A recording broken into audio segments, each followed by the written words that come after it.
செய்கிறார் திருச்சி யோகா ஆசிரியர் சந்தான கிருஷ்ணன் அவர்கள். தியானம் அப்படின்றது யோகால மிக முக்கியமான ஒரு படிநிலை. யாமா, நியமா, ஆசனா, பிராணாயாமா, பிரத்யாகாரா, இது போன்ற ஒவ்வொரு படிநிலைகளையும் கடந்து கடைசியா வரக்கூடிய முக்கியமான ஒரு இடம் தியானம் அப்படின்றோம். ஸோ இந்த தியானத்தை இன்னைக்கு 2 விதமா நம்மளுடைய மக்கள் அனைவரும் பயன்படுத்துறாங்க. ஆன்மீக ரீதியா சில பேரும், உடல் நலன் சார்ந்த சில பேரும் தியானத்தை மேற்கொள்றதுக்கு முன் வராங்க. அப்ப ஆன்மீக ரீதியா முன்னேற்றம் அடைவதற்கும் யோகால நிறைய வாசி யோகம், ஆனாபானா தியான முறை, விபாசனா தியான முறை அப்படின்லாம் இருக்கு.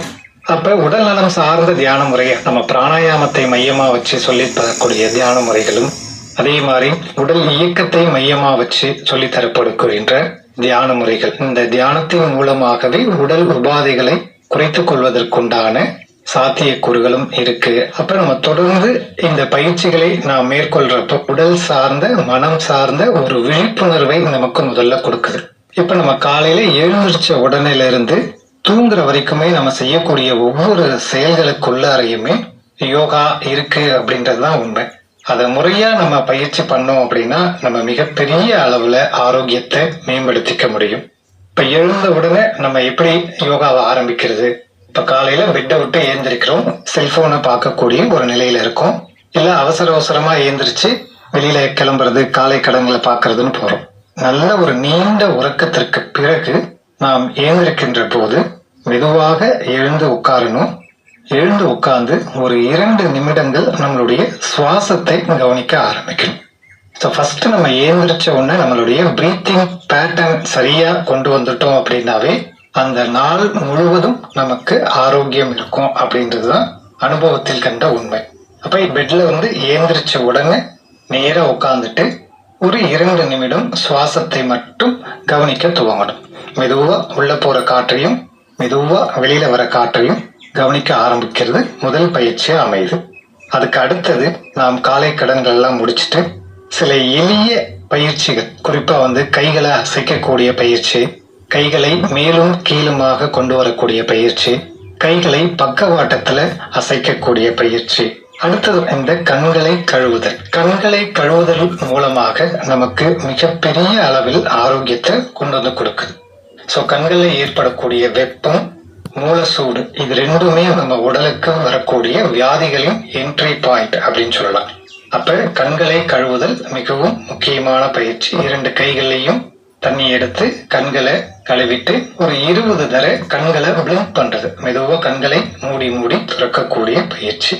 அதுக்கு அடுத்தது வாய் சுத்தம். வாய் சுத்தத்துக்கு யோக கிரியால என்ன சொல்றோம் அப்படின்னா, நல்லெண்ணெய் ஒரு 2 ஸ்பூன் வாயில வச்சுட்டு மெதுவா ஒரு 60 முறை கொப்பளிக்கணும். அந்த 2 ஸ்பூன் ஆயில வாயில வச்சதுக்கு அப்புறம் கொப்பளிச்சுட்டு மெதுவா துப்புறப்போ வாய் சுத்தம், குடல் சுத்தம் நமக்கு கிடைக்க ஆரம்பிக்குது. அதே மாதிரி எண்ணெய் கொப்பளித்தல் ரொம்ப ரொம்ப முக்கியமான ஒரு விஷயமா நம்ம யோகால சொல்லப்படுகின்ற ஒன்று. இதையெல்லாம் முடிச்சதுக்கு அப்புறம் உங்களுக்கு ரொம்ப எளிமையா ஒரு இடத்துல உட்கார்ந்துட்டு காஃபி, டீ குடிக்கிறதுக்கு முன்னாடி எளிமையான சுவாச பயிற்சி. சுவாச பயிற்சி அப்படின்றதுல ரொம்ப கஷ்டப்பட வேண்டிய அவசியமே இல்லை. ஒரு 5 நிமிடம் நேரா நிமிர்ந்து உட்கார்ந்துட்டு தானா நடக்கக்கூடிய சுவாசத்தை மட்டும் கவனிக்கக்கூடிய ஒரு பயிற்சி. மெதுவா மூச்சு உள்ள போகும், மெதுவா மூச்சு வெளியில வரும்.